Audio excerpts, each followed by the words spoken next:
역사가 움직이고 있습니다. 일본이 선을 넘었습니다. 70년 넘게 지켜온 비핵 3원칙을 스스로 깼습니다. 전범국이 부과받은 마지막 족쇄였죠. 그게 무너진 겁니다. 전후 최대 규모의 군사 확장이 시작된 것이죠. 중국은 칼을 빼들었습니다. 대만 해협에 항모 전단을 쏟아부었고 하늘엔 전투기가, 바다엔 구축함이 포진했습니다. 동북아 전체가 화약고가 됐습니다. 이제 충돌은 시간 문제였죠. 두 거대한 힘이 맞붙었습니다. 세계는 숨을 죽였고 전쟁 직전이었습니다.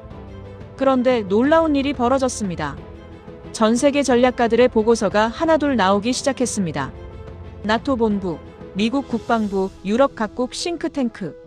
작성 경로는 달랐지만 결론은 하나로 수렴했죠.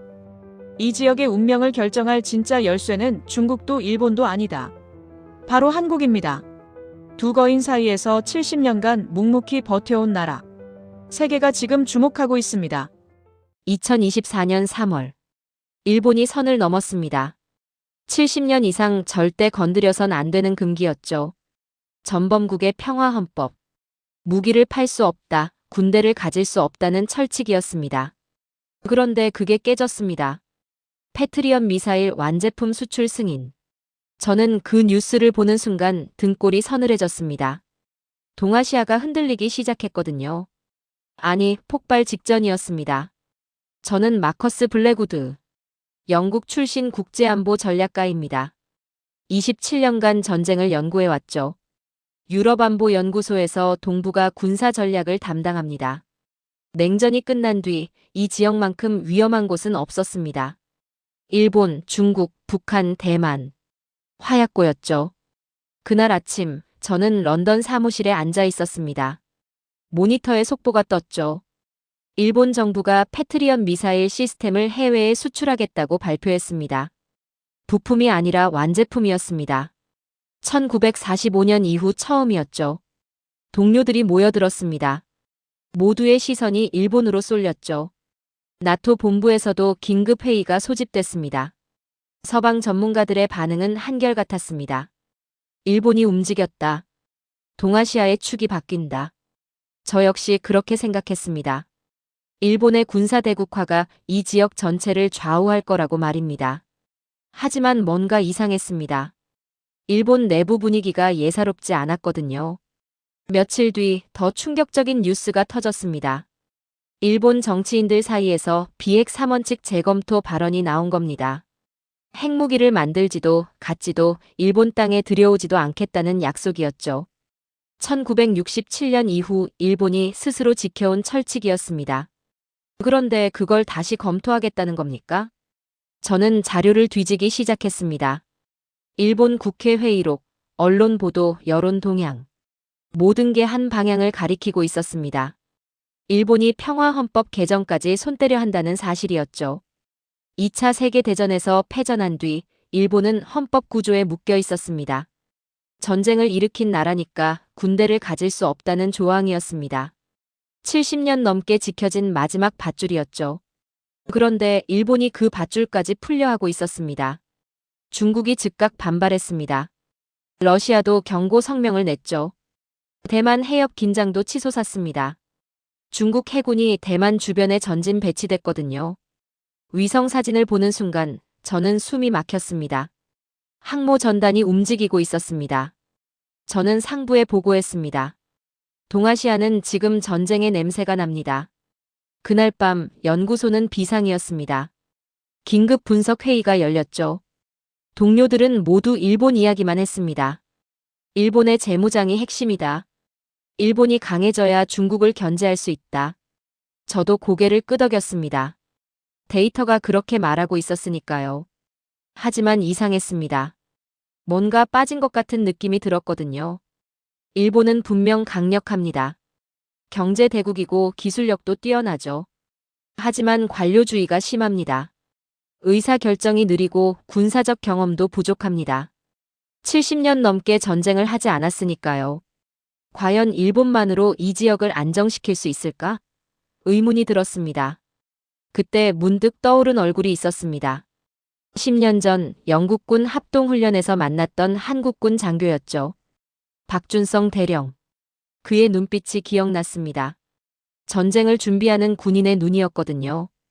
철저했습니다. 훈련 태도도 장비 점검도 모든 게 달랐죠. 저는 무심코 서랍을 열었습니다. 한국 관련 자료를 꺼냈죠. 사실 저는 한국을 깊이 연구한 적이 없었습니다. 일본과 중국 사이에 낀 나라 정도로만 생각했거든요. 하지만 그날 밤 자료를 펼쳐보는 순간 제 손이 멈췄습니다. 미사일 방어 체계 성능, 방산 수출 실적, 군사 기술 수준. 잠깐. 이 수치가 맞는 겁니까? 저는 다시 확인했습니다. 한국의 천국 미사일 방어 시스템 K2 전차, K9 자주포 모두 실전 배치돼 있었습니다. 수출 실적도 상당했죠. 폴란드, 터키, 호주 세계 각국으로 팔려나가고 있었습니다. 이상했습니다. 왜 지금까지 이 나라를 제대로 보지 않았을까? 제 머릿속이 복잡해졌습니다. 일본의 위협, 중국의 압박, 대만의 긴장. 모든 퍼즐이 흩어져 있었죠. 그런데 한 조각이 빠진 것 같았습니다. 어쩌면 가장 중요한 조각일지도 모를 그 한 조각 말입니다. 창밖을 봤습니다. 런던은 평화로웠습니다. 하지만 8,000km 떨어진 동아시아는 달랐죠. 전쟁 직전의 공기가 흐르고 있었습니다. 그 순간 오래전 잊고 있던 이름 하나가 떠올랐습니다. 한국이었습니다. 일본 자료를 분석하던 중이었습니다. 저는 일본의 방위비 증액 계획을 추적하고 있었죠. 2027년까지 국내 총생산의 2%를 국방비로 쓰겠다는 계획이었습니다. 엄청난 금액이었죠. 연간 약 100조 원 규모였습니다. 그런데 비교 자료를 찾다가 한국 데이터가 눈에 들어왔습니다. 처음엔 그냥 지나치려 했습니다. 하지만 숫자가 이상했죠. 한국의 방산 수출액이 2022년 170억 달러를 넘어섰다는 겁니다. 세계 9위였습니다. 잠깐, 이게 맞나? 저는 다시 확인했습니다. 틀림없었습니다. 더 놀라운 건 그 다음이었습니다. 2023년 수출 계약액은 더 늘어났거든요. 폴란드에만 K2 전차 180대, K9 자주포 212문, 천무 다연장 로켓 등을 수출하는 계약이었습니다. 규모가 어마어마했죠. 저는 의자에 등을 기댔습니다. 이건 예상 밖이었거든요. 한국은 제 연구 목록에서 늘 뒷순이었습니다. 일본과 중국 사이에 낀 나라, 북한과 대치 중인 나라. 그 정도였죠. 방산 강국이라는 생각은 한 번도 해본 적이 없었습니다. 저는 더 깊이 파고들었습니다. K2 전차 자료를 열었죠. 2014년부터 실전 배치된 3세대 전차였습니다. 능동 방호 체계가 장착돼 있었고 자동 장전 시스템도 갖췄습니다. 성능이 독일 레오파르트이나 미국 에이브람스와 비교될 수준이었죠. K9 자주포는 더 인상적이었습니다. 분당 6발 이상 발사 가능. 사거리 40km 이상. 세계에서 가장 빠른 자주포로 평가받고 있었습니다. 실제로 2022년 기준 전 세계 자주포 시장 점유율 1위였죠. 이상했습니다. 왜 이런 정보를 지금까지 몰랐을까? 저는 한국 방산업체 자료를 더 찾았습니다. 한화, 현대로템, LI진엑스원. 생소한 이름들이었죠. 하지만 실적은 생소하지 않았습니다. 터키의 K9 자주포 수출, 호주의 레드백 장갑차 수출, 이집트의 K9 수출 협상 중. 저는 모니터를 뚫어지게 봤습니다. 일본과 비교가 됐거든요. 일본은 분명 기술력이 뛰어납니다. 십식 전차도 훌륭하죠. 하지만 수출 실적은 거의 없습니다. 2024년 패트리어 수출 승인이 처음이었으니까요. 70년 넘게 무기 수출을 못했던 겁니다. 반면 한국은 달랐습니다. 1990년대부터 꾸준히 수출해왔죠. 경험이 쌓여 있었습니다. 가격 경쟁력도 있었고 기술 이전도 적극적이었습니다. 단순히 무기를 파는 게 아니라 파트너를 만들고 있었던 겁니다. 저는 한국 국방 예산 자료도 열어봤습니다. 2024년 기준 약 59조 원. 국내 총생산 대비 2.8% 수준이었죠. 일본보다 비율이 높았습니다. 그것도 수십 년간 계속 유지해온 수치였습니다. 더 놀라운 건 인력 구조였습니다. 한국 방산업체들은 젊은 기술자들이 많았습니다. 30대, 40대 엔지니어들이 핵심이었죠. 자동화 제조 시스템도 갖춰져 있었고 연구개발 투자도 공격적이었습니다. 민간 기업의 효율성과 군의 실전 경험이 결합된 구조였습니다. 일본은 달랐습니다. 방산업체 대부분이 대기업 계열사였죠. 의사결정이 느렸고 관료주의도 심했습니다. 70년간 실전 경험이 없다 보니 현장 감각도 부족했습니다. 저는 책상 위에 두 나라 자료를 나란히 놓았습니다. 일본 기술력 우수, 경험 부족, 느린 속도, 수출 실적 거의 없음. 한국 기술력 검증됨, 실전 대비 태세, 빠른 개발, 수출 실적 풍부. 뭔가 보이기 시작했습니다. 저는 천공 미사일 방어체계 자료를 열었습니다. 한국이 자체 개발한 중거리 지대공 미사일이었죠. 요격고도 20km, 사거리 40km 이상. 패트리엇과 비슷한 수준이었습니다. 아랍에미리트 수출 계약도 성사됐었죠. 잠깐. 일본이 지금 수출하려는 패트리엇은 미국산입니다. 한국은 자체 개발한 시스템을 이미 수출하고 있다는 겁니까? 제 머릿속이 복잡해졌습니다. 그동안 저는 동북아를 볼 때 일본 중심으로 봤습니다. 서방 전문가 대부분이 그랬죠. 일본이 경제 대국이고 미국의 핵심 동맹국이니까요. 한국은 그저 일본과 중국 사이에 낀 작은 나라 정도로만 생각했습니다. 하지만 데이터는 다른 이야기를 하고 있었습니다. 한국은 조용했습니다. 떠들지 않았죠. 하지만 준비하고 있었습니다. 꾸준히, 치밀하게, 실용적으로 말입니다.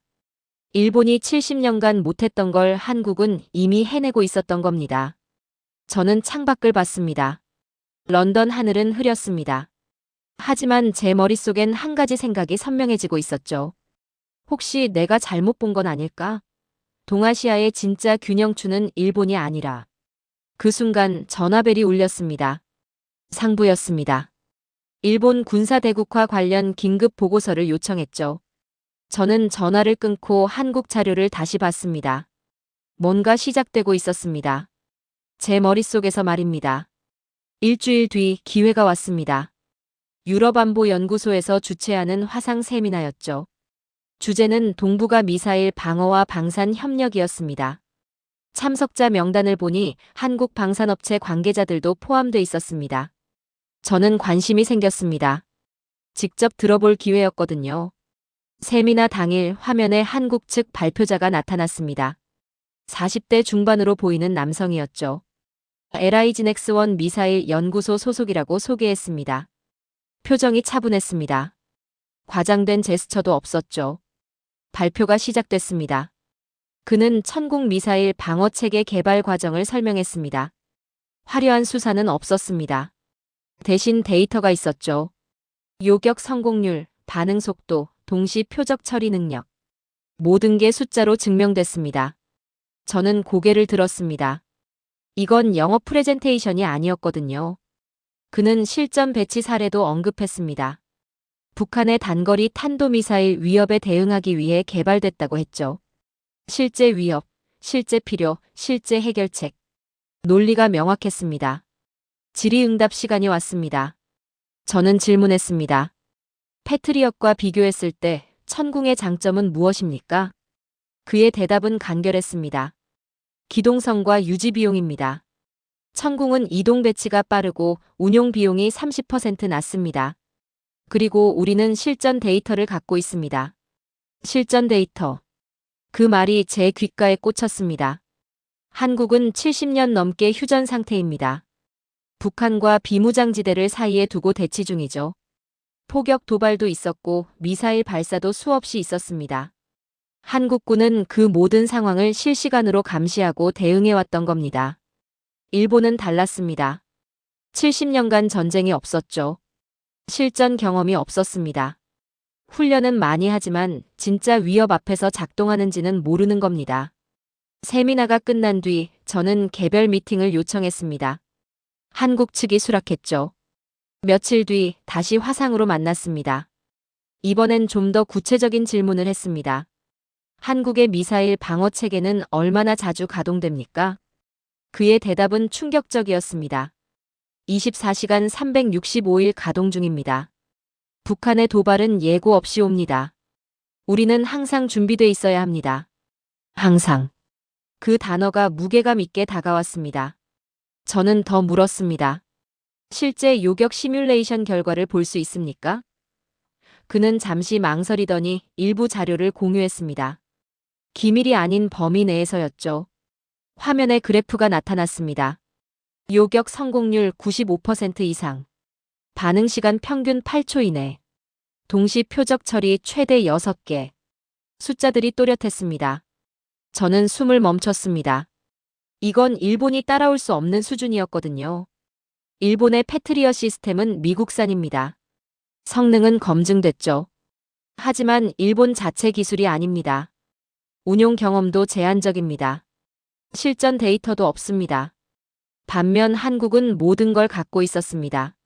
자체 기술, 실전 배치, 운용 경험, 데이터 축적. 완벽한 시스템이었죠.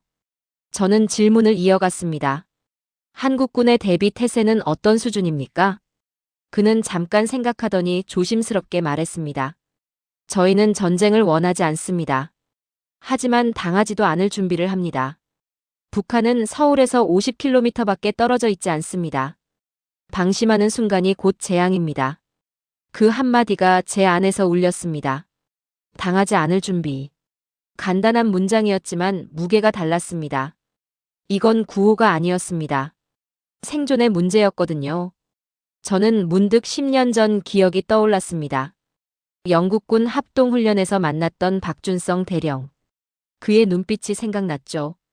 그때도 느꼈습니다. 이 사람들은 전쟁을 장난으로 대하지 않는다고 말입니다. 화상 미팅이 끝난 뒤 저는 한참 동안 자리에 앉아 있었습니다.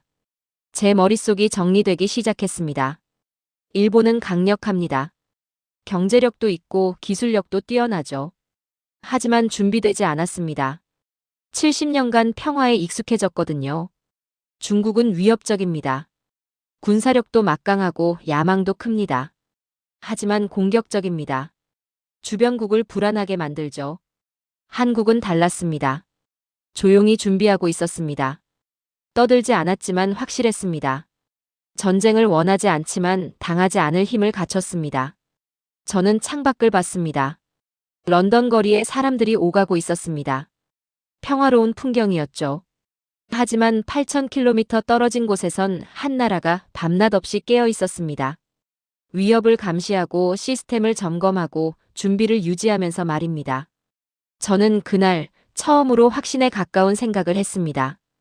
이 지역의 진짜 방파제는 한국일지도 모른다고 말입니다. 저는 보고서를 썼습니다. 제목은 동북아 균형의 핵심 카드 한국이었죠. 3주간 모은 자료를 정리했습니다. 한국의 방산 능력, 미사일 방어 체계, 실전 대비 태세. 모든 걸 담았습니다.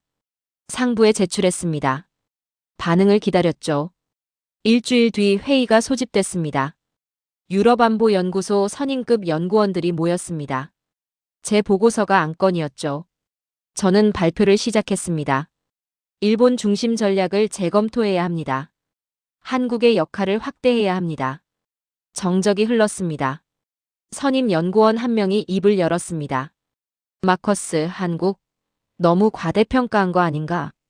다른 동료가 거들었습니다. 일본은 경제 규모가 다르네. 한국은 아직 중간 강국 수준이야.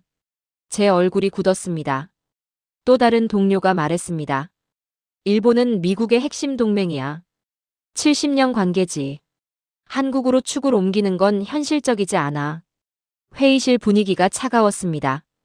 그들에게 한국은 여전히 부록 같은 존재였던 겁니다. 저는 반박했습니다. 데이터를 보십시오. 한국의 방산 수출 실적, 미사일 방어 성능, 실전 경험. 하지만 그들은 고개를 저었습니다. 일본이 본격적으로 움직이면 따라잡을 거야. 회의는 결론 없이 끝났습니다. 저는 사무실로 돌아왔습니다. 답답했습니다.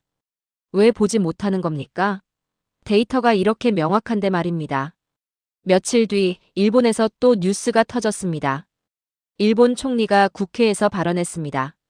대만 유사시는 일본의 존립 위기 사태다. 집단자위권 행사 가능성을 재확인한 겁니다. 일본 언론이 들끓었죠. 강한 일본 동아시아의 기둥 이런 표현들이 쏟아졌습니다. 일본 싱크탱크들도 보고서를 냈습니다. 한국은 경험 부족. 일본이 지역 안보의 중심이 돼야 한다. 서방 언론도 일본 편을 들기 시작했습니다. 저는 모니터를 보며 불편함을 느꼈습니다. 전범국이 다시 기둥을 자처하고 있었거든요. 중국이 즉각 반응했습니다. 인민일보의 경고 사설이 실렸습니다. 일본 군국주의 부활 시도를 결코 용납하지 않을 것이다. 중국 해군이 움직였습니다. 동중국해와 남중국해에서 대규모 훈련을 시작했죠. 북한도 가세했습니다. 단거리 탄도미사일 2발을 발사했습니다. 동해상으로 떨어졌죠. 저는 긴급 상황 브리핑에 참석했습니다. 나토 본부와 연결된 화상회의였습니다. 화면에 지도가 떠올랐습니다. 중국 군함 위치, 일본 자위대 동향, 북한 미사일 궤적. 붉은 점들이 지도 위를 채웠습니다. 제 안의 경고등이 모두 켜졌습니다. 브리핑이 끝난 뒤 저는 혼자 남았습니다. 지도를 다시 봤죠. 일본, 중국, 대만, 한반도. 모든 게 연결돼 있었습니다. 긴장이 고조되고 있었습니다. 그때 의문이 들었습니다. 혹시 나만 한국을 과대평가한 건 아닐까? 동료들 말이 맞는 건 아닐까? 제 판단이 흔들렸습니다. 저는 자료를 다시 펼쳤습니다. 한국 관련 데이터를 재검토했죠. 숫자는 여전히 똑같았습니다. 방산 수출 170억 달러, 천국 요격 성공률 95%, 24시간 가동 체제. 변한 건 없었습니다. 그런데 왜 아무도 안 믿는 겁니까? 며칠 뒤 한국 뉴스를 확인했습니다. 일본과 중국이 소리 높일 때 한국은 조용했습니다. 언론 플레이도 없었죠. 하지만 움직임은 있었습니다. 한미 연합훈련이 시작됐습니다. 한국군 방어 태세가 격상됐습니다. 외교부는 차분한 성명을 냈습니다. 한반도 평화와 안정을 위해 노력하겠다. 저는 그 태도가 인상적이었습니다. 떠들지 않았지만 확실했거든요. 한국군 작전통제본부 자료를 입수했습니다. 비공개 자료는 아니었지만 주목하는 사람이 없었죠. 레이더 가동률, 전투기 출격 대기 시간, 미사일 방어 시스템 점검 주기. 모든 게 실시간으로 유지되고 있었습니다. 일본은 회의를 하고 있었습니다. 중국은 위협을 하고 있었습니다. 한국은 준비를 하고 있었습니다. 저는 창밖을 봤습니다. 런던은 여전히 평화로웠습니다. 하지만 동아시아는 달랐죠. 폭풍 전야 같은 공기가 흐르고 있었습니다. 제 머릿속에서 갈등이 계속됐습니다. 객관적 분석가로서의 저와 직감을 믿는 저 사이에서 말입니다. 하지만 한 가지는 분명했습니다. 이 혼란 속에서 유난히 조용한 나라가 하나 있었다는 사실입니다. 떠들지 않는 대신 준비하는 나라 말입니다. 저는 그날 밤 한국 자료를 다시 꺼냈습니다. 의심과 확신 사이에서 저울질하면서 말입니다. 한 달 뒤 기회가 다시 왔습니다. 한미 유럽 공동 세미나였죠. 이번엔 대면 행사였습니다. 장소는 브뤼셀이었습니다. 저는 참석했습니다. 솔직히 한국 발표를 직접 보고 싶었거든요. 세미나장에 들어섰습니다. 각국 군복과 양복이 섞여 있었죠. 한국 측 참석자들이 눈에 들어왔습니다. 방산업체 기술진, 예비역 장성, 전략연구원. 10명 정도였습니다. 첫 번째 발표자가 나왔습니다. 한국 방산업체 수출 담당 임원이었죠. 그는 폴란드 K2 전차 수출 사례를 소개했습니다. 단순히 장비만 판 게 아니었습니다. 정비 교육, 부품 공급망 구축, 현지 기술자 훈련까지 패키지로 제공했다고 했습니다. 저는 고개를 끄덕였습니다. 이건 무기 장사가 아니었습니다. 관계를 설계하고 있었던 겁니다. 두 번째 발표는 더 인상적이었습니다. 60대로 보이는 예비역 장성이 나왔죠. 가슴에 훈장이 달려 있었습니다. 그는 한국군의 실전 경험을 이야기했습니다. 우리는 1953년 이후 단 하루도 긴장을 늦춘 적이 없습니다. 북한의 포격, 미사일 발사, 침투 시도. 70년간 계속됐죠. 우리 군은 그 모든 상황에 대응해왔습니다. 그의 목소리는 담담했습니다. 하지만 무게가 있었죠. 우리는 전쟁을 원하지 않습니다. 하지만 당하지도 않을 준비를 합니다. 그 한마디가 회장을 채웠습니다. 저는 숨을 멈췄습니다. 이건 구호가 아니었습니다. 생존의 언어였거든요. 쉬는 시간에 저는 한국 기술자들을 관찰했습니다. 대부분 30대, 40대였습니다. 얼굴엔 피로가 보였지만 눈빛은 선명했죠. 그들이 나누는 대화를 들었습니다. 시뮬레이션 결과, 성능 개선, 다음 프로젝트. 진지했습니다. 한 젊은 엔지니어가 동료에게 말했습니다. 어제 밤새 돌린 시뮬레이션 결과 나왔어. 반응 속도 0.3초 더 줄었어. 동료가 대답했습니다. 좋아. 다음 주 실험 때 적용해보자. 저는 그들을 보며 영국 젊은 장교 시절을 떠올렸습니다. 임무에 대한 집중. 완벽을 향한 집요함. 그게 보였거든요. 세미나 마지막 순서는 질의응답이었습니다. 유럽 측 참석자가 물었습니다. 한국 방산의 성공 비결이 뭡니까? 한국 측 대표가 대답했습니다. 필요였습니다. 우리는 스스로를 지켜야 했습니다. 선택의 여지가 없었죠. 그래서 만들었고 개선했고 증명했습니다. 필요. 그 단어가 핵심이었습니다. 일본은 미국 우산 아래 있었습니다. 중국은 핵무기로 위협했습니다. 한국은 스스로 만들어야 했습니다. 그래서 강해진 겁니다. 세미나가 끝난 뒤 저는 호텔 방으로 돌아왔습니다. 창밖을 봤습니다. 브뤼셀 야경이 아름다웠죠. 하지만 제 머릿속엔 다른 풍경이 있었습니다. 비무장지대. 레이더가 24시간 돌아가는 작전실. 밤새 시뮬레이션 돌리는 젊은 기술자들. 70년간 긴장 속에 살아온 나라. 저는 노트북을 열었습니다. 그리고 적었습니다. 한국의 힘은 우연이 아니다. 수십 년간 쌓인 필요, 경험, 기술의 결과다. 작은 기적들이 모여 이 나라를 지금의 위치로 올려놓았다. 제 의심이 무너지고 있었습니다. 데이터만이 아니었습니다. 사람들을 봤거든요.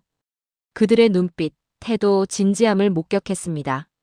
이건 우연이 아니었습니다. 2025년 11월이었습니다. 상황이 급변했죠. 일본 총리가 다시 발언했습니다. 국회 답변이었습니다. 대만 유사시는 일본의 존립 위기 사태입니다. 집단자위권 행사를 배제하지 않습니다. 명확한 경고였죠. 중국이 즉각 반발했습니다. 외교부 대변인이 기자회견을 열었습니다.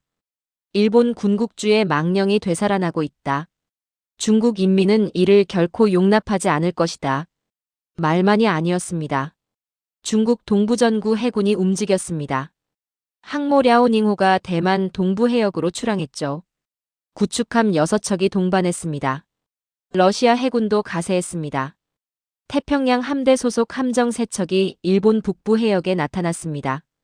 저는 상황실에서 실시간 정보를 받았습니다. 위성 사진이 업데이트됐죠. 화면 위 붉은 점들이 늘어났습니다. 긴장이 고조되고 있었습니다. 더 심각한 건 그 다음이었습니다. 북한이 단거리 탄도미사일을 발사했습니다. 2발이었죠. 동해로 떨어졌습니다. 사흘 뒤 또 발사했습니다. 이번엔 4발이었습니다. 한국 방공식별구역 안쪽까지 들어왔습니다. 중국 군용기도 한국 방공식별구역에 진입했습니다. 러시아 군용기까지 합세했죠. 한국 공군이 전투기를 출격시켰습니다. 긴박한 상황이었습니다. 저는 긴급회의에 소집됐습니다. 나토 본부, 미국 국방부, 유럽 각국 전문가들이 화상으로 연결됐습니다. 주제는 명확했습니다. 동북아 위기 대응 전략이었죠. 회의가 시작됐습니다. 미국 측 대표가 말했습니다. 일본과의 협력을 강화해야 합니다. 일본이 이 지역 안보의 핵심입니다. 유럽 측도 동조했습니다. 일본의 역할 확대가 필요합니다. 저는 침묵했습니다. 그들의 시선은 여전히 일본만 보고 있었거든요. 토론이 이어졌습니다. 일본 방위비 증액 지원, 일본 자위대 능력 강화, 일본 중심 동맹 체제. 모든 게 일본이었습니다. 저는 더 이상 참을 수 없었습니다. 잠깐만요. 제 목소리가 회의실을 채웠습니다. 모두의 시선이 저에게 쏠렸죠. 일본만 보는 건 위험합니다. 한국을 봐야 합니다. 정적이 흘렀습니다. 저는 계속했습니다. 일본은 70년간 실전 경험이 없습니다. 한국은 70년간 위협 속에서 살았습니다. 일본은 이제 시작입니다. 한국은 이미 준비돼 있습니다. 미국 측 대표가 반박했습니다. 일본은 경제 대국입니다. 군사력 확장 잠재력이 큽니다. 저는 대답했습니다. 잠재력이 아닙니다. 지금 당장 작동하는 힘이 필요합니다. 그게 한국입니다. 회의실 분위기가 미묘하게 바뀌었습니다. 일부는 고개를 끄덕였습니다. 일부는 여전히 회의적이었죠. 저는 데이터를 공유했습니다. 한국의 미사일 방어 성능, 방산 수출 실적, 24시간 작전 체제. 숫자로 증명했습니다. 회의가 끝났습니다. 결론은 나지 않았습니다. 하지만 저는 선을 넘었습니다. 제 입장을 분명히 했거든요. 그날 밤 한국 뉴스를 확인했습니다. 일본과 중국이 언론전을 벌일 때 한국은 달랐습니다. 한국군은 조용히 대비태세를 격상했습니다. 공군 전투기 비행 시간이 늘었습니다. 해군 함정 출항이 증가했습니다. 미사일 방어체계 점검 주기가 짧아졌습니다. 떠들지 않았지만 준비하고 있었던 겁니다. 한국 국방부 브리핑이 있었습니다. 대변인이 말했습니다. 우리 군은 어떤 상황에도 대응할 준비가 돼 있습니다. 한반도 평화를 위해 최선을 다하겠습니다. 차분했지만 단호했습니다. 저는 그 태도에서 확신을 느꼈습니다. 이 정도 준비된 나라는 이 지역에 단 하나뿐이었거든요. 며칠 뒤 상부에서 연락이 왔습니다. 제 분석 보고서를 다시 제출하라는 지시였습니다. 이번엔 정책 제안까지 포함하라고 했죠. 저는 알았습니다. 이게 시험이라는 걸 말입니다. 잘못되면 제 경력 전체가 흔들릴 수 있었습니다. 27년간 쌓아온 신뢰, 명성, 네트워크. 모든 게 걸린 순간이었죠. 하지만 저는 물러서지 않았습니다. 보고서를 썼습니다. 제목은 동북아 안정의 실질적 방파제 한국 중심 전략 제안이었습니다. 3일간 밤을 새워 완성했죠. 결론 부분에 이렇게 적었습니다. 이 지역의 진짜 방파제는 일본이 아닙니다. 한국입니다. 준비된 힘, 실전 경험, 책임 있는 태도. 한국이 모두 갖췄습니다. 제출 버튼을 눌렀습니다. 손이 떨렸습니다. 저는 창밖을 봤습니다. 런던 하늘은 흐렸습니다. 하지만 제 마음은 명확했습니다. 제 이름과 경력을 그 나라와 함께 걸기로 했습니다. 2025년 11월 중순 상황이 극한으로 치달았습니다. 일본이 다시 한번 대만 유사시 개입 입장을 재확인했습니다. 중국은 대만 주변에 항모 전단 2개를 투입했죠. 양안 해협이 불타고 있었습니다. 북한은 일주일 동안 단거리 탄도미사일을 8발이나 발사했습니다. 세계 언론이 일제히 보도했습니다. 동북아 1970년대 이후 최대 위기 전쟁 일촉즉발 헤드라인이 쏟아졌죠.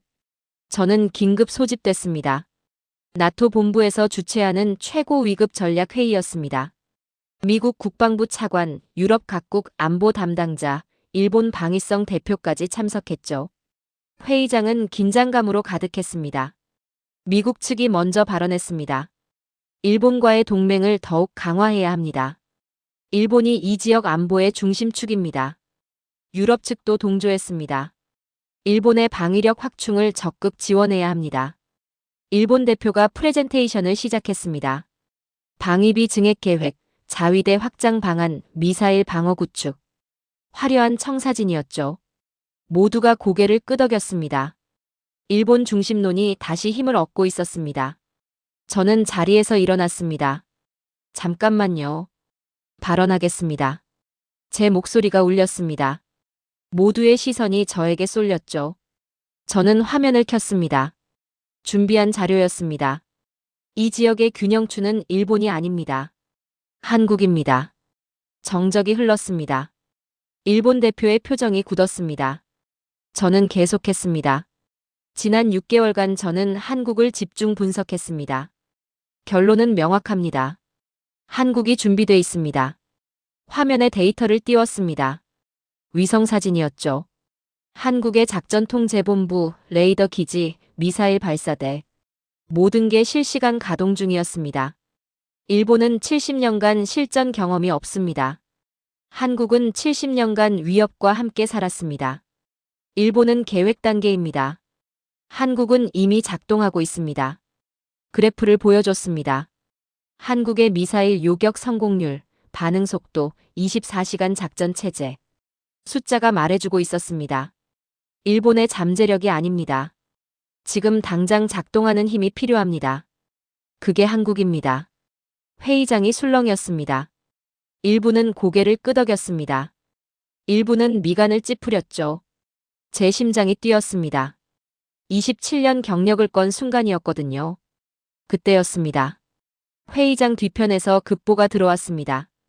참모가 달려와 속삭였죠. 저는 귀를 기울였습니다. 그리고 온몸이 굳었습니다. 북한이 단거리 탄도미사일 2발을 발사했다는 보고였습니다. 한국 동해안을 향해 날아가고 있다고 했죠. 회의장이 소란스러워졌습니다. 모두가 실시간 정보를 확인하기 시작했습니다. 저는 화면을 전환했습니다. 한국작전통제본부와 연결된 데이터 피드였습니다. 공개된 정보였지만 실시간이었죠. 레이더가 미사일을 포착했습니다. 화면에 궤적이 그려졌습니다. 한국 천국 미사일 방어 체계가 즉각 반응했습니다. 8초. 요격 미사일이 발사됐습니다. 화면에 하얀 선이 그려졌죠. 상승, 추적, 접근. 대기권 돌입전이었습니다. 순간 화면이 밝아졌습니다. 요격 성공이었습니다. 2발 모두 격추됐습니다. 회의장이 정적에 휩싸였습니다. 저는 본능적으로 자리에서 일어났습니다. 이건 단순한 요격이 아니었습니다. 증명이었거든요. 한국은 떠들지 않았습니다. 보여줬습니다. 미국 차관이 입을 열었습니다.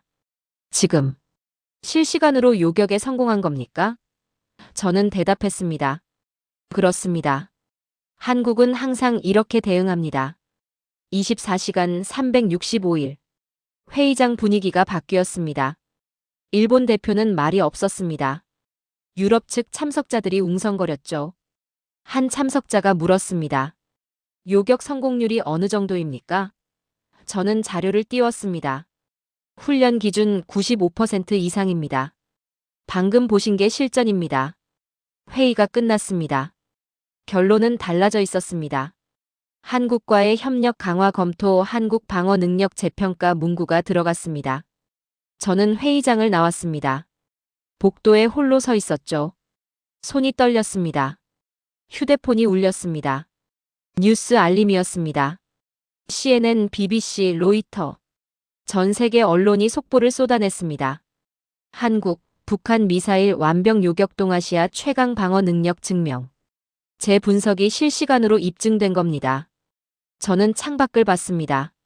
브뤼셀 하늘은 맑았습니다. 그리고 제 머릿속도 맑아졌습니다. 세계가 한국을 다시 보기 시작했습니다. 요격 성공 이후 세계가 움직이기 시작했습니다. 일주일 만에 한국 방산청에 문의가 쏟아졌습니다. 유럽 5개국, 중동 3개국, 동남아 4개국. 천국 미사일 방어 체계에 대한 도입 문의였죠. 폴란드는 추가 계약을 제안했습니다. 사우디아라비아도 협상 테이블에 앉았습니다. 나토 본부에서 보고서가 나왔습니다. 제목은 한국 미사일 방어 체계의 전략적 가치였죠. 한국이 국제방산 시장에서 새로운 기준이 되고 있었습니다. 저는 그 보고서를 읽으며 미소를 지었습니다.